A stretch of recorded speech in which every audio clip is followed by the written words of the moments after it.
ओम नमः शिवाय।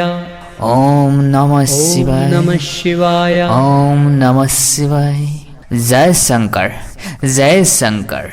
हर हर महादेव, हर हर महादेव। Welcome to Mahashivratri 2026।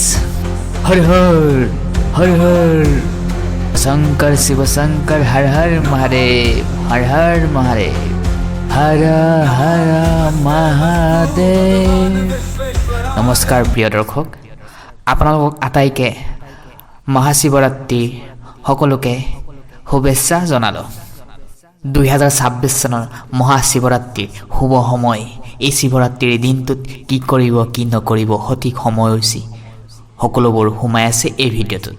আশা কৰোঁ আপোনালোকে এই ভিডিঅ'টো মৰম দিব। ওম নমঃ শিৱায়। মহাদেৱৰ প্ৰিয় হ'লে নিশ্চয় হৰ হৰ মহাদেৱ কমেণ্ট বক্সৰ নাম উচ্চাৰণ কৰিব। এই শিৱৰাত্ৰিৰ দিনটোত হিন্দু ধৰ্মৰ প্ৰত্যেকজন ব্যক্তিৰ কাৰণে অত্যন্ত জৰুৰী। আমাৰ সকলোৰে কাৰণে এই দিনটো স্পেচিয়েল হয়। এই শিৱৰাত্ৰিত ভগৱান শিৱ আৰু পাৰ্বতীৰ বিবাহ হৈছিল। এই দিনটো পবিত্ৰ দিনটো হৈছে মহাদেৱৰ। প্ৰতি বছৰে ফেব্ৰুৱাৰী মাহত মহাশিৱৰাত্ৰি পালন কৰা হয় সমগ্ৰ দেশত। এই তিথি বিশেষকৈ আপোনালোকৰ কাৰণে আমাৰ কাৰণে অত্যন্ত শুভ দিন। এই দিনটোত উপাস থাকি ভক্তসকলে শিৱৰাত্ৰি পূজা কৰে। ধাৰ্মিক বিশ্বাস অনুসৰি শিৱৰাত্ৰিত উপাস থাকিলে ধাৰ্মিক পুণ্য বৃদ্ধি কৰে, মনোযোগ শক্তি উন্নত কৰে। ভগৱান শিৱক স্মৰণ কৰাই এই পবিত্ৰ দিনটোৱে হৈছে আপোনাৰ মোৰ কাৰণে অত্যন্ত জৰুৰী। এই দিনটোত উপাস থাকিব পাৰিলে আপোনাৰ মোৰ কাৰণে অত্যন্ত ভাল। সকলো দিনতে আমি আহাৰ গ্ৰহণ কৰোঁ, কিন্তু এই পবিত্ৰ দিনটোত আপুনি যদি শিৱৰাত্ৰিৰ দিনটোত উপাস থাকে তেনেহ'লে আপোনাৰ কাৰণে অত্যন্ত ভাল দিন হ'ব। ওম নমঃ শিৱায় মন্ত্ৰ জপ কৰক এই দিনটোত বিশেষকৈ।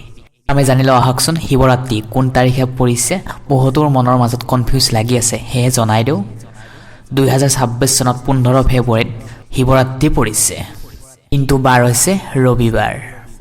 চতুৰ্দশী তিথি আৰম্ভ হ'ব 15 ফেব্ৰুৱাৰী 2026। 15 ফেব্ৰুৱাৰী ৰবিবাৰ দিনটোত 5:04 পৰা আৰম্ভ হ'ব। চতুৰ্দশী তিথি শেষ হ'ব 16 ফেব্ৰুৱাৰী 2026 সোমবাৰ ইভিনিং মানে সন্ধিয়া 5:35 সমাপ্ত হ'ব। ওম নমঃ শিৱায়। ওম নমঃ শিৱায়। ধন্যবাদ।